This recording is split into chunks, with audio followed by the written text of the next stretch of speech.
Hey guys, Tech Agent, we're back with more vintage headphones. Today we have a very special headphone, a legend. I think this headphone is a headphone I've always lusted after, but I was just never able to own one until now. That is, this is the Akg K501. If anybody knows, if you're into headphones, if you know a lot about headphones, you might know the K501 and the legendary status it has for being one of the better headphones ever made. And that is partly correct, partly incorrect, and I'll talk about that when I do my review. But the K501 is a pretty fascinating headphone.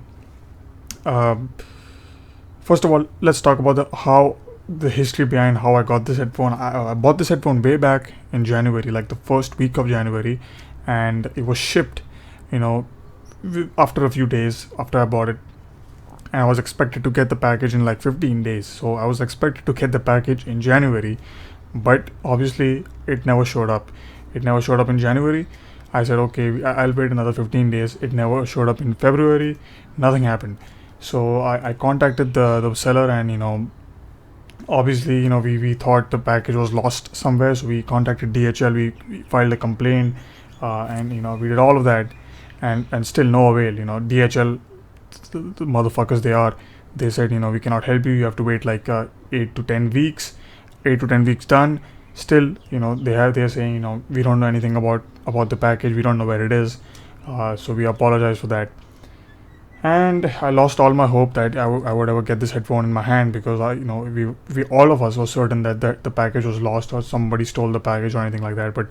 But last week I came home, there was a box on my bed, and I took a look at it, and it was the name of the seller, and I said, oh shit, I hope this is the K501, and obviously it was the K501. So it took 3 months for this little shit to show up in my mail.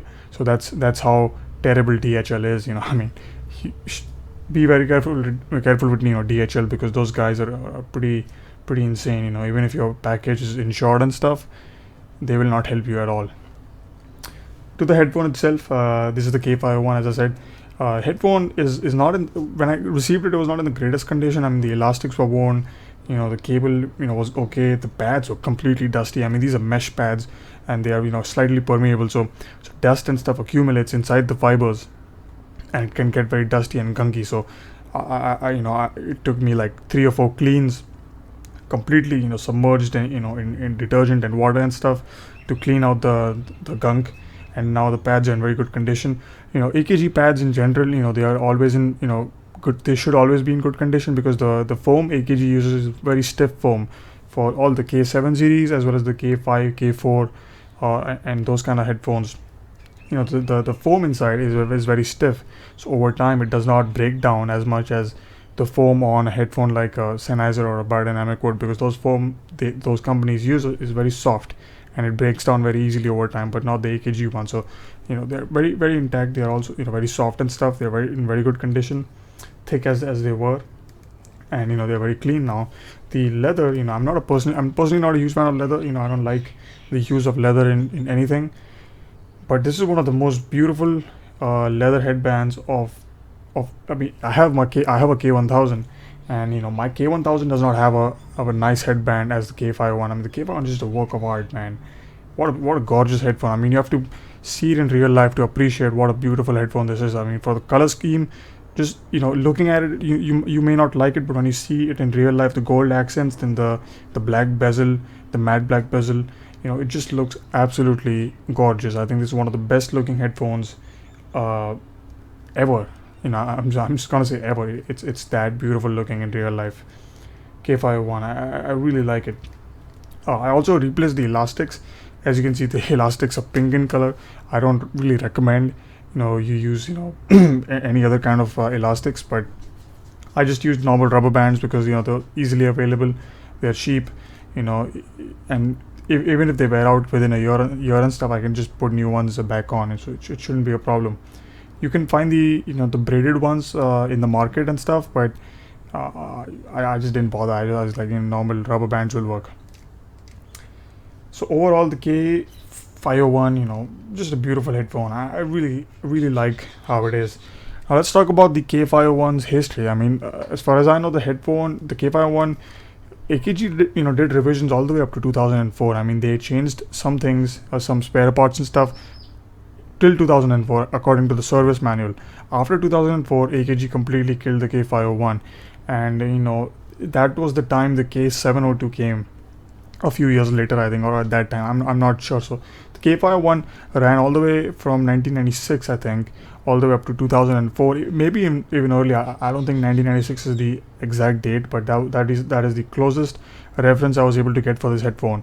No other dates I was able to find anywhere online. So 1996 is the time I think this headphone was there, and it was all the way up in production till 2004, where AKG finally discontinued the headphone and the K702 came to life. But the K501, I personally I personally don't think the K501 is as good as the K702 in terms of sound. I mean, a lot of people say this is one of the best headphones for classical and stuff. I just don't see that being true, unless those people are just using flowery language to explain all. That's maybe unnecessary praise, I think. But because honestly, the K702 is just a better sounding headphone, and the K501, although very good sounding headphone once corrected, it's just not as good as a K702. Maybe that would change if I put new earpads or Weller earpads, but the stock configuration, I just think the K702 is a better sounding headphone in terms of fidelity and stuff, especially the bass response. But the K501, I really think it's one of the most gorgeous headphones in the world. It's really a work of art. I mean, you have to see it to believe it. It's that good. In the timeline of the K501, we also have the K500, the K400, which I also have, the K301, which I also have, and the K500, which I don't have. So I have the K301, which I'll do a review on soon, the K400. There's also a K401, which is very rare, but not that rare if you live in Germany and stuff. They show up from time to time, and the K500, which I think is one of the best looking in the entire series, because it has a white, like a beige headband. Really just a gorgeous headphone. I mean, these AKGs back in the day, they were just absolutely stunning, and current AKGs are just a joke. I mean, you compare the K501 to a K702 side by side, the K501 is just a absolute stunner. I think what a beautiful headphone. I really appreciate how it looks. It's just a tremendous headphone. If you want to recable this headphone, it's pretty simple, but don't do it. Just let it be original. It's pretty good. I did put a yank-proof system removable, because I just the original cable is just too long. Otherwise, I kept everything stock except the elastics and the cable. Everything else is stock, no aftermarket anything. So K501, absolutely fantastic headphone, legend, absolutely a legend. I think one of the best looking headphones. I think it deserves to be a legend. I think K501, I really like it. I'll see you guys next time with more vintage headphones. Take it easy, and like always, have a good one. All right.